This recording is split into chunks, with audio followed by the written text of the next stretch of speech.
I want to talk about the jump rope today, and 9 different movements with the jump rope. Start without the jump rope actually. One of the keys to a good jump rope is a small jump coming from the ankles, not from the knees. So before you even pick up the rope, practice that small movement from the balls of your feet. The next thing you want to think about is another small joint movement, the wrists circling. And you practice that for a long time, but you pick up the rope, and we'll do what's called a walk-through, the simplest jump rope movement I can think of. Throw it, step it. Throw it, step it. Once you've got that, we're going to try doing one at a time. And just letting the momentum of the rope die each time.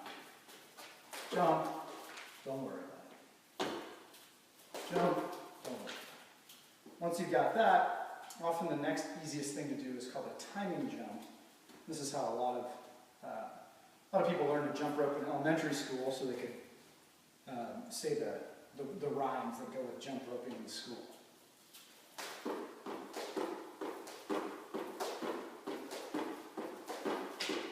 It's fairly slow, but the nice part about the timing jump is it helps you keep your timing.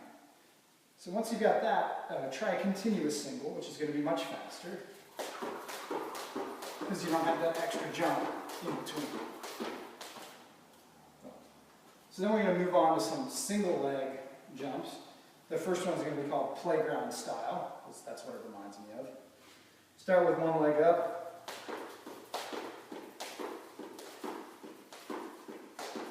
And it's about the same speed as the timing jump. So then a close cousin of the continuous single is going to be alternating singles. Whoops. Try that again. There we go. So then we'll move on to a trick called the cross. And here, when the rope comes in front of you, you'll cross your arms over. I started this by counting to 4, so I do 3 singles and then a cross.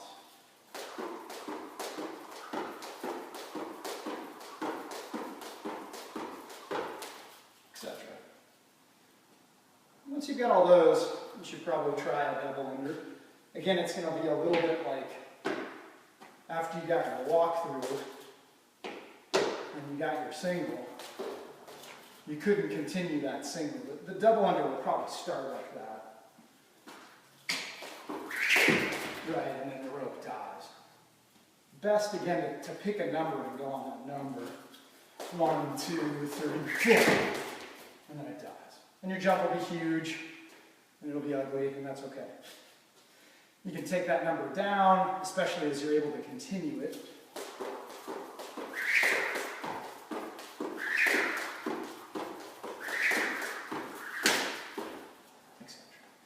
Then once you've got your continuous double under, you want to come back to that idea of small jumps from the ankles and little movements from the wrists.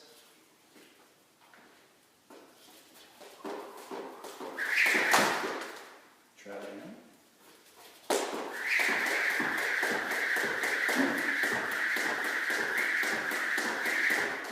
Yeah.